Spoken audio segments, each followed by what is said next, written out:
से वेलकम भगवत चर्चा एवरीवन, नहीं गुड सुहाती। मॉर्निंग, राधे बस राधे। वो बात बताओ जिससे हमारी कामना की पूर्ति हो जाए। जो कहो हवन कर दें।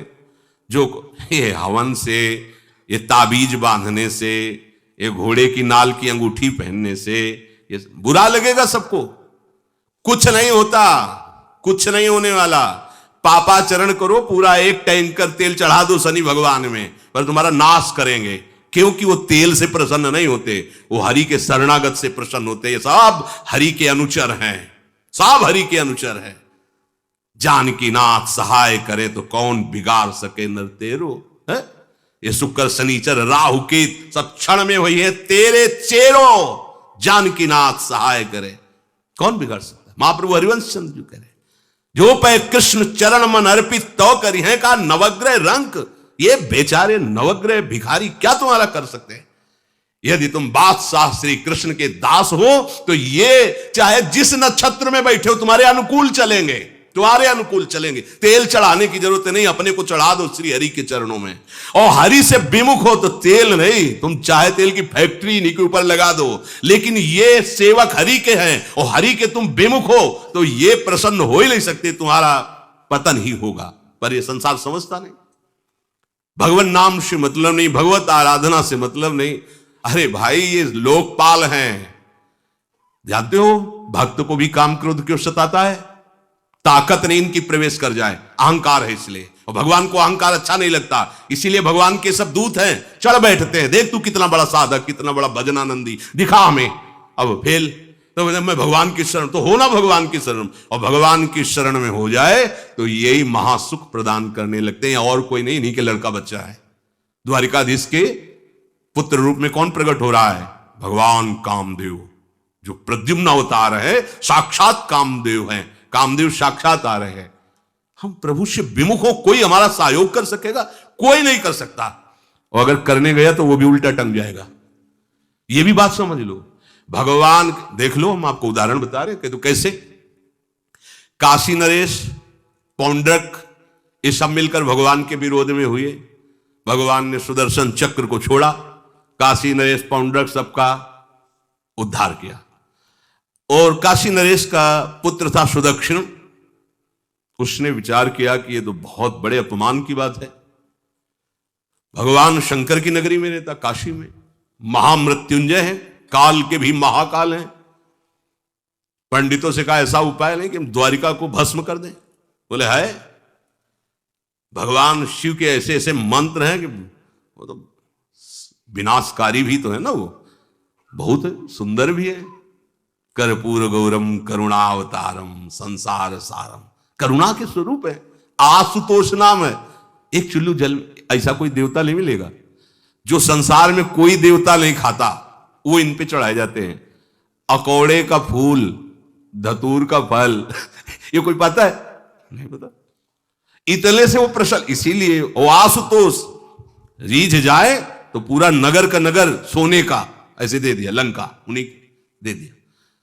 और अगर दृष्टि बदल जाए तो हनुमान जी बनकर पूंछ में आग लगा को उसी लंका को नाश कर। बड़े विचित्र हाँ है भगवान शंकर, विनाशकारी, द्वारिका को भस्म कर सकते हैं। आराधना की सुदक्षिण ने बड़े बड़े विद्वान बुलाए। काशी तो विद्वानों की नगरी, और ब्राह्मणों की विद्वता तभी सार्थक है जब प्रभु में उसका समापन हो। विद्या कौन? जो भगवान से मिला दे। अविद्या कौन? जो अहंकार माया में लगा दे। तो उन विद्वानों की यह समझ में नहीं आया कि किसके विरोध में मुझे अनुष्ठान में बैठालना है। बैठ गए, अनुष्ठान शुरू किया, तो मंत्रों में ताकत तो है ही। भयंकर कृत्या प्रकट हुई, विश्व का विनाश करने की सामर्थ्य रखने वाली। मंत्रों के द्वारा उसे प्रेरित किया, जाओ द्वारिकापुरी को ही भस्म कर दो। और यह पता नहीं था कि द्वारिकापुरी ब्रह्मा की बनाई हुई नहीं है। सारी की सारी शक्तियां ब्रह्मा की बनाई हुई चीज पर बिगाड़ सकती हैं, लेकिन चिदानंद धाम में इनका तो प्रवेश नहीं। अब दूर से द्वारिका में दिखाई दिया, भयंकर ज्वाला में कृत्य आ रही। लोग भागकर भगवान के पास गए, प्रभु कोई भयानक मंत्र से आविष्ट होकर कृत्य आ रही जो नष्ट करना चाहती है द्वारिका। तुम्हें घबराने की जरूरत नहीं, ना बताने की जरूरत है। द्वारिका हर समय सुदर्शन से सुरक्षित है। और सुदर्शन कोई जड़ चक्र नहीं है, वो चैतन्य भगवत पार्षद है। जब जहां जैसा अवसर आता है वैसा वो रूप रख लेते हैं। एक को मारना है तो 100 अरे वाले, हजारों को मारना है तो 1000 अरे वाले, और अगर पूरा सिस्टम विनाश करना है तो अनंत अरे वाले सुदर्शन चक्र हो जाते हैं। और जब सेवा ये नहीं होती तो हाथ जोड़े भगवान के पास खड़े रहते हैं। ये कोई जड़ वस्तु नहीं है कि तलवार है भगवान की तो तलवारें बनी खड़ी रहेगी, नहीं, पार्षद स्वरूप है। आवश्यकता हुई वही कौमुदी की गदा सुदर्शन, ये सब दिव्य है। पांचजन्य शंख सुदर्शन चक्र सेवा में थे। भगवान ने आदेश किया, देखो क्या है, सुदर्शन चक्र ने दौड़ाया कृत्या को, वहीं चल जहां से आई तू, वहीं ले गए जहां पंडित लोग सब सावधान मंत्र से अपने को सुरक्षित किए। ये बड़े खतरनाक अनुष्ठान होते हैं, जो मारण अनुष्ठान होते हैं, बहुत खतरनाक होते हैं। मतलब अगर सही माने में वो भगवत आराधक नहीं है तो फिर नष्ट भी कर देंगे, ऐसा नहीं। तो एक प्रसंग आता है कि एक शालिग्राम भगवान को नचा करके पैसे लेते थे।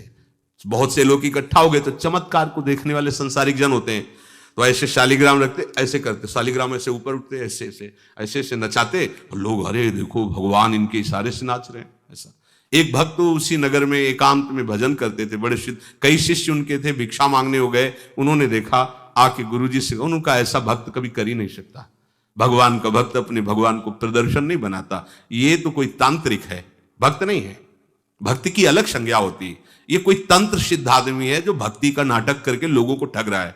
बोले महाराज फिर आपको चलना चाहिए क्योंकि हजारों लोग उससे प्रभावित हो रहे। बोले हम गए तो उसका सब बंद हो जाएगा ये दुकान मकान। बोले चलो ना महाराज, बड़ा ऐश्वर्य जमा हो रहा था, लोग भेंट जा, वो गए, बस अंदर से नाम जप करते हुए जो खड़े हुए तो कुछ नहीं, कोई भी उसका मंत्र, वो आसपास दृष्टि डाला, कौन आया नया, उसी में देखे फटे पुराने कपड़े पहने तेज से चमकते हुए भक्त। तो उनका तुम चले जाओ यहां से। तो उनका नहीं, हम चले जाने के लिए नहीं आए, हम आपको बताने आए, ये नाटक मत करो, अगर सही आराधना करो इनकी तो ये लोग क्या देंगे, ये तो परम पद दे देंगे, शालिग्राम भगवान है, आप भगवान का ऐसा प्रदर्शन करते हो। अब लोगों का विरोध शुरू हुआ क्योंकि इतने बड़े संत जब बोल रहे तो सब लोग, अब उसको बहुत बुरा लगा कि हमारी तो सारी दुकान बंद हो गई। अब एकांत में जाकर उसने मूठ का प्रयोग किया, ये मारण होता है मंत्रों से, एक खप्पर में आग जैसी जलती है, उसमें अभिषिक्त करके भेजा जाता है, और जिसके पास भेज दिया गया वो उल्टी में खून, शौच में खून, 2-4 जितना समय रखा गया उसके अनुसार मर जाएगा वो। पर ये साधारण लोगों के, भजनानंदियों के ऊपर नहीं, भजन वाले मत डरे। साप ताप रोग शोक, किसी का श्राप भी आपको छू नहीं सकता, कोई ताप, कोई दोष, कोई रोग, कोई मारण, कोई मूठ, किसी की सामर्थ्य नहीं। राधा राधा राधा, जिनके चरणों में सुदर्शन चक्र बसता है वो है किशोरी जी, जो लाल जो हाथ में रखते हैं ना, श्री जी के चरण चिन्हों में सुदर्शन चक्र है। वो मूठ गई महात्मा की कुटिया के सामने, और बस जैसे मक्खियां भिनभिनाती ऐसी आवाज आई, बस वैसे नाच रही थी बाहर। तो वो डेहरी के पास आए और उनका, हमारे दृष्टि में भगवान की सिवा कोई नहीं, आप में भी भगवत शक्ति है, क्या आप ये नहीं समझते हैं कि निरपराध के लिए मारण किया गया है, हमारे में सामर्थ्य है, हम आपको अभी नष्ट कर सकते हैं। अरे भगवान के नाम में आप जाओ और उनको दंड दो। कोई मंत्र नहीं पड़े थे, मूठ वापस हुई और मुंह से खून, सोच से, उन्हीं के त्राहिमाम मच गया। फिर उनको लगा कि मुझे जाना चाहिए उसकी रक्षा के लिए, गए, भगवान नाम स्पर्श करते हुए इससे माथे पे हाथ, सब शांत हो गया। बोले अब अवसर हम दे रहे हैं, अब नाम जप कर लो, नाटक बंद करो। उस चरणों में गिरा, उसी दिन शिष्य बन गया। तो सुदर्शन चक्र ने कृत्या को नष्ट नहीं किया, वहां द्वारिका में दौड़ाया। जब काशी पहुंची, काशी भगवान विश्वनाथ जी के त्रिशूल में बसी हुई है और शिव की दृष्टि से सुरक्षित है। जो वहां श्रद्धा पूर्वक वास करे उसका मोक्ष अनिवार्य है, तारक मंत्र देकर शिव करते हैं। पर उस कृत्या को सुदर्शन ने नष्ट किया, और जितने ब्राह्मण थे सबका राधे राधे, और पूरी काशी में आग लगा दी। तो विश्वनाथ जी मुस्कुराए, नाराज थोड़ी, क्योंकि विश्वनाथ जी ने कह दिया था यदि ब्राह्मण विरोधी कोई है तो हमारा ये मारण काम कर जाएगा। और उनको ये समझ में नहीं आया कि नमो ब्रह्मण्य देवाय भगवान का नाम है, वो जानते थे। तो कोई भी भगवत विरोध भाव लेकर के किसी भी देवता की आराधना करके कुछ नहीं होने वाला, किसी भी देवता। एक तांत्रिक बहुत वो संतों को परेशान करता था, धर्म सम्राट स्वामी श्री करपात्री जी महाराज, ये बहुत पुरानी बात नहीं है, उन्होंने संतों ने आगे बताया कि बहुत अपमान कर देता है। उन्होंने कहा ठीक है, गए, हाँ भाई शुरू हो जाओ तुम। जितना तुम्हारे पास तंत्र है, हम एक भी मंत्र नहीं बोलेंगे, दंड लिए हुए हम एक भी मंत्र नहीं बोले, हम केवल खड़े हैं, तुम प्रयोग करो। वो जो उसके तंत्र के प्रयोग, नारायण नारायण नारायण नारायण, कुछ नहीं बोले। अब हम प्रयोग करें तो उठा, साष्टांग दंडोत हुआ। बोले आप धर्म सम्राट करपात्री जी हैं क्या? क्योंकि इतनी सामर्थ्य केवल उन्हीं में है जो मुझे रोक सके दूसरे। बोले बंद कर दो, दोबारा शिकायत नहीं आनी चाहिए हमारे पास। तंत्रों में बड़ी सामर्थ्य होती है, लेकिन भगवान में अनंत सामर्थ्य होती है, अनंत सामर्थ्य होती है। इसलिए हमें कभी भी प्रभु से विमुख होकर कोई भी देवता बचा लेगा, ऐसा सोचना भी नहीं कि हम किसी की आराधना करके, ऐसा नहीं, वही आपको नष्ट कर देगा। भरत जी को, जड़ भरत जी को पकड़ ले गए जो चोर लोग थे, दस्यु लोग। उन्होंने देवी जी को कहा, बड़ा भ्रम है यार, वो जगत माता है, अम्मा है सारे जगत की, और बकरे की बलि दे लेते। उनका बच्चा बकरा नहीं हुआ क्या? जब जगन माता है, जगदम्बा है, जगद अम्बा है वो, तो क्या ये छोटे छोटे जीवों को जो बलि देते हैं, क्या उनको ये पता नहीं कि ये उनकी अम्मा है? उनके सामने काट रहे हो, मां तो मुझसे प्रसन्न होगी। काट लो, अभी अवसर आएगा तब तुम्हें पता चलेगा। अब वो जो पकड़ के लाया गया था मनुष्य बलि के लिए, तो वो दस्युराज, एक बाजार सी लगी थी, उत्सव मनाया गया। उसे कहा गया था जो मनावे सो खाओ। तो जहां जाता अच्छे अच्छे पदार्थ खाता। तो दुकान वाले ने खा ले, थोड़ी देर बाद गड़ासा चले करते। बोले क्यों? तो बोले तुम्हें पता नहीं क्या? बोले नहीं। बोले बलि के लिए लाए गए हो। अब तो जलेबी मुंह की मुंह में रह गई। इसके बाद गड़ासा चले, आसपास देखा तो रक्षक इधर उधर थे, भाग लिया। अब रक्षकों ने देखा कि वो तो है ही नहीं। अब उनको बड़ा भय लगा। अब वहां कोई फोटो थोड़ी खींची गई थी कि बलि किसकी चढ़ानी है। अब वो भागे, महाराज बैठे थे पद्मासन में, जड़ भरत जी ब्रह्माकार वृत्ति, इन्हीं को पकड़ ले गए। बढ़िया तगड़ा तंदुरुस्त है। और दस्युराज ने कहा बलि का जो वो लाया गया, हाँ महाराज अष्ट देख के प्रसन्न हो गया। तेजो में हष्ट पुष्ट ब्रह्माकार वृत्ति इनकी। बोले स्नान करवाओ। सालों से स्नान नहीं हुआ तो को उपटन लगा के स्नान कराया। खीर पुआ रबड़ी रसगुल्ला सामने भोग लगाओ, दबा के खूब खीर पूरी रबड़ी पाई। अब वो तो भगवान के प्रेमी भक्त हैं, ब्रह्माकार स्वरूप है, अपने स्वरूप में स्थित है। इसके बाद तिलक लगाया। बोले गर्दन झुका। भरत जी अंदर से खीर खाया ना, अब गर्दन भी झुका, गर्दन भी कटेगी। भक्त की गर्दन यदि श्रद्धा से झुके तो ठीक, अगर जबरदस्ती से झुका दिया तो तुम झुकाने लायक नहीं रह जाओगे, भी ध्यान रखना।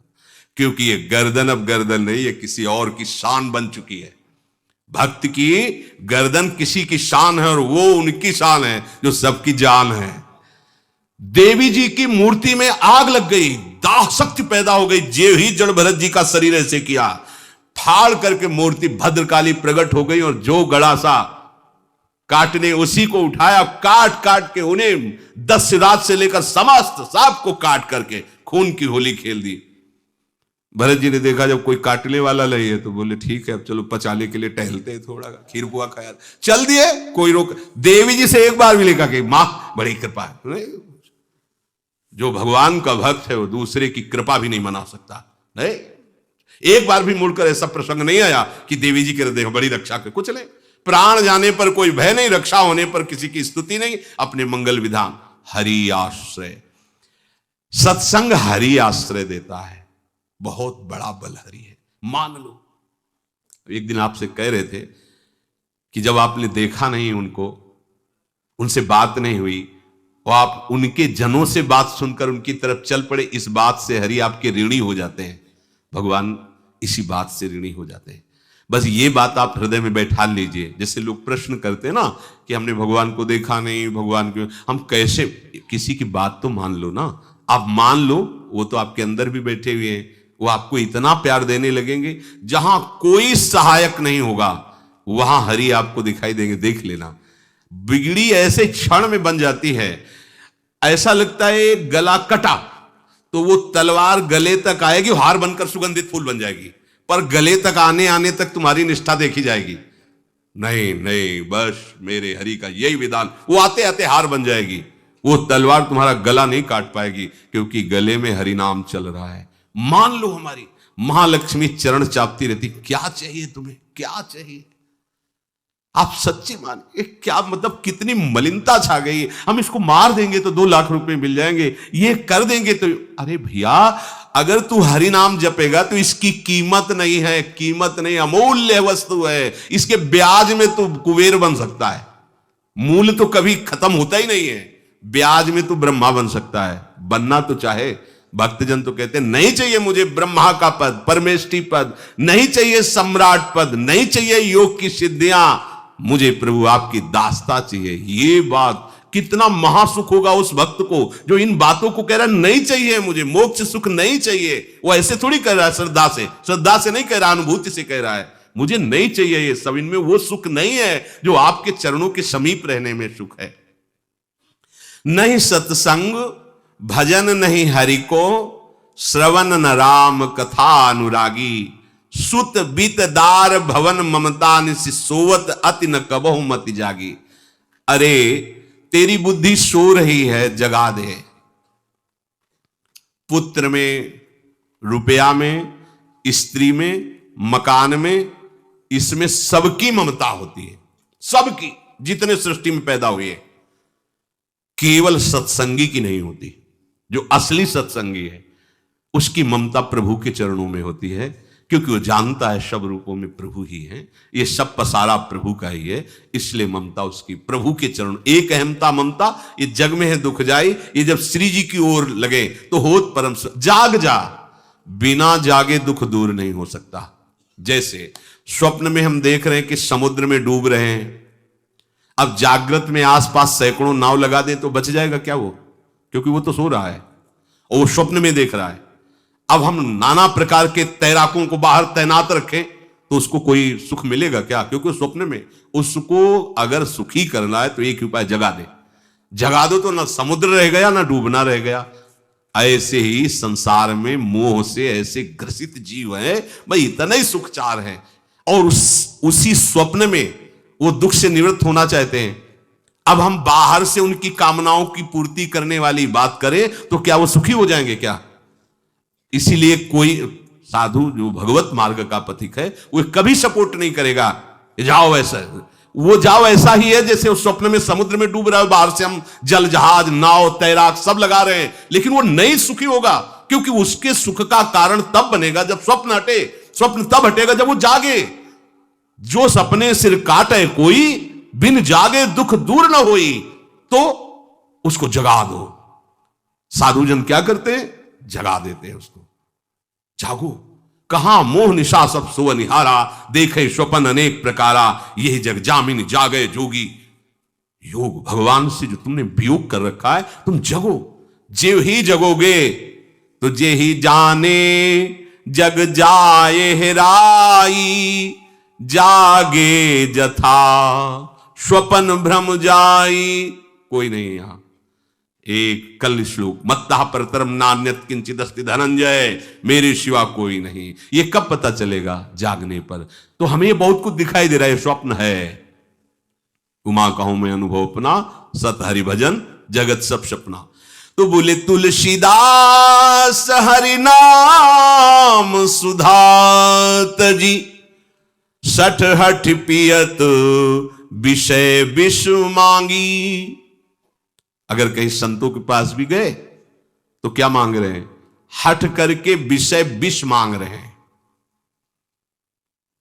वो आत्मदेव नाम के एक ब्राह्मण थे, सब कुछ समृद्धि थी, संतान थी नहीं, बड़े दुखी गृहस्थी में। हमारा कुल चलाने वाला होना चाहिए, बड़ा भ्रम बैठा हुआ है। हमारा कुल चलाने वाला नहीं, तो सब बेकार, जीवन ही बेकार हो गया। बिना गुरु के यदि शास्त्र पढ़ोगे ना तो भ्रमित हो जाओगे। स्पष्ट लिखा, पुत नाम के नरक की उसको प्राप्ति होती जिसके संतान नहीं होती। अब तो गृहस्थ में बेचारा पड़े परेशान। उन्होंने सोचा इससे अच्छा है आत्महत्या कर लें। बहुत संतों के पास जाकर के यज्ञ करके सब अपनी कामनाओं की पूर्ति चाहते, दान पुण्य दे करके। उसने भी जितना उपाय हुआ किया, नहीं हुई संतान। मरने के लिए जंगल में उधर से एक सन्यासी जी आ रहे थे।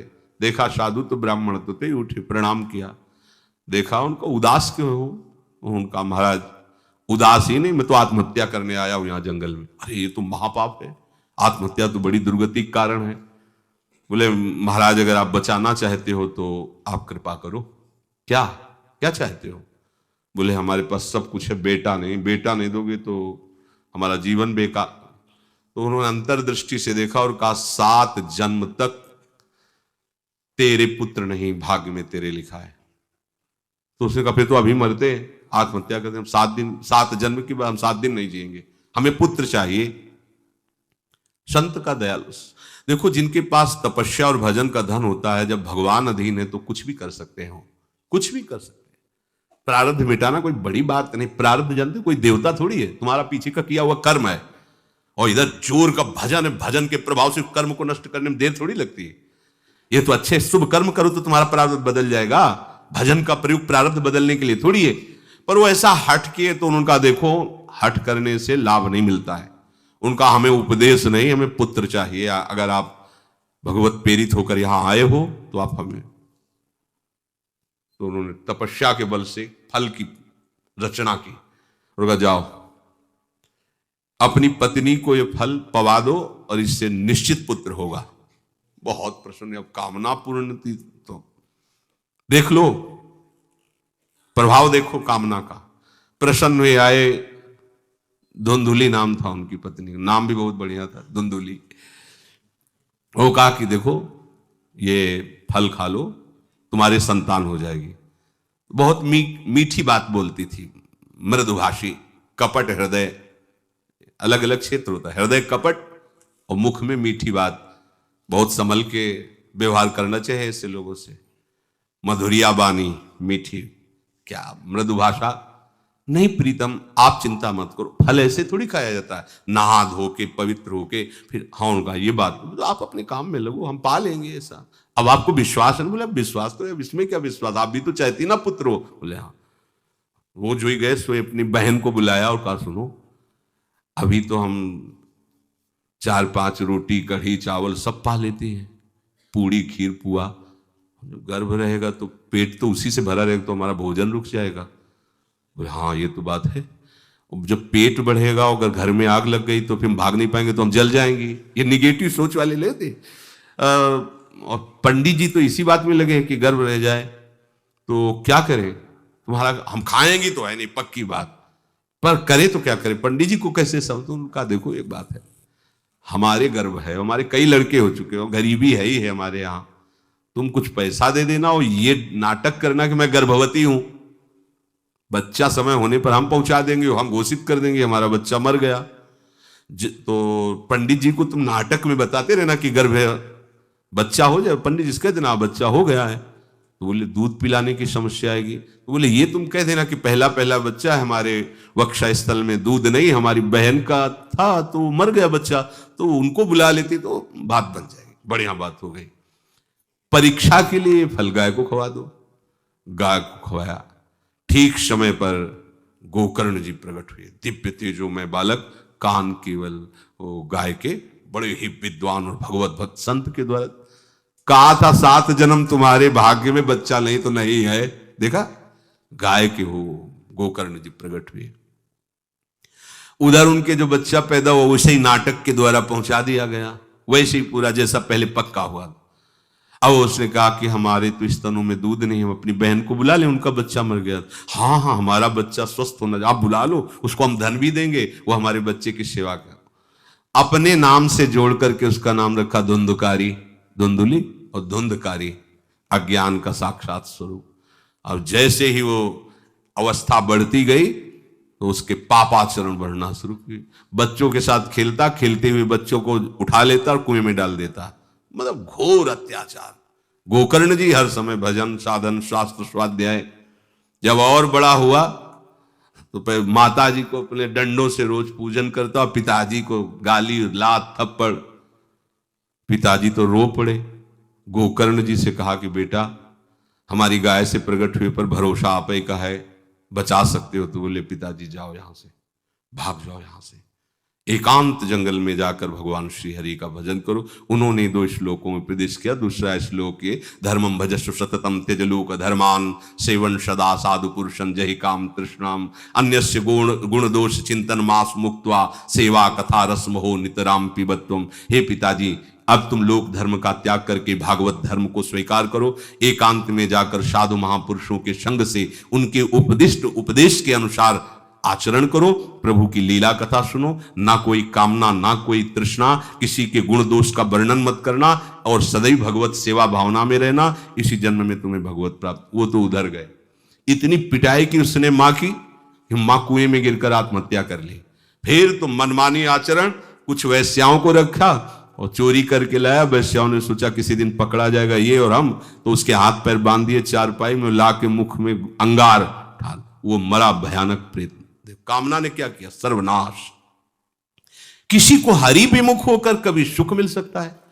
आप संतों के पास जाइए, अपनी कामना रखिए। हम ये नहीं कहते कि कामना तुम त्याग पाओगे, कामना रखिए, भगवान के पास जाइए, अपनी कामना रखिए, क्योंकि आप कामना से युक्त हैं। पर छूट इतनी दे दीजिए कि जिसमें हमारा मंगल हो वो करना। जैसे नारद जी भगवान से अपनी कामना रखते हैं कि हमारा ब्याह करवा दीजिए, और बाद में एक छूट दे देते हैं कि जेहि विधि होए नाथ हित मोरा।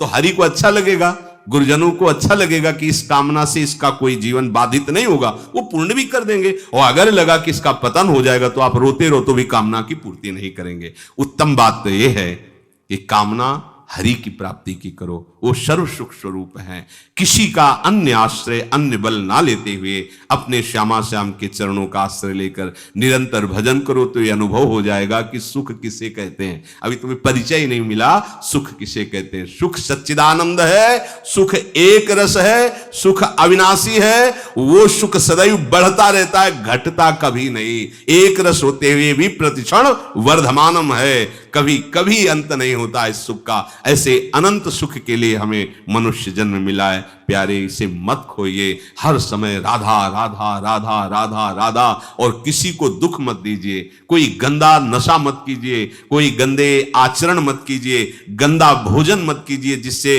अन्य जीवों को कष्ट हो। ऐसा कोई भोजन स्वीकार मत करो। इसी जन्म में आप देख लेना, इसी जन्म में आपको वो वस्तु मिल जाएगी, निहाल हो जाओ। हम किसी पक्षपात की बात नहीं करते।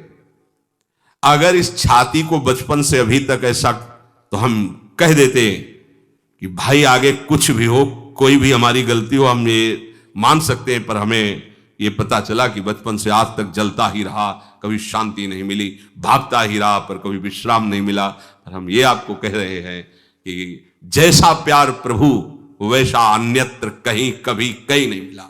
और प्रभु के प्यार का मूर्तिमान स्वरूप हमारी प्यारी जू, निहाल कर दिया प्रभु ने। प्यारी जू के चरणों का आश्रय और उनका परिचय देकर पूछो, बस यहां वाणी मौन हो जाती है।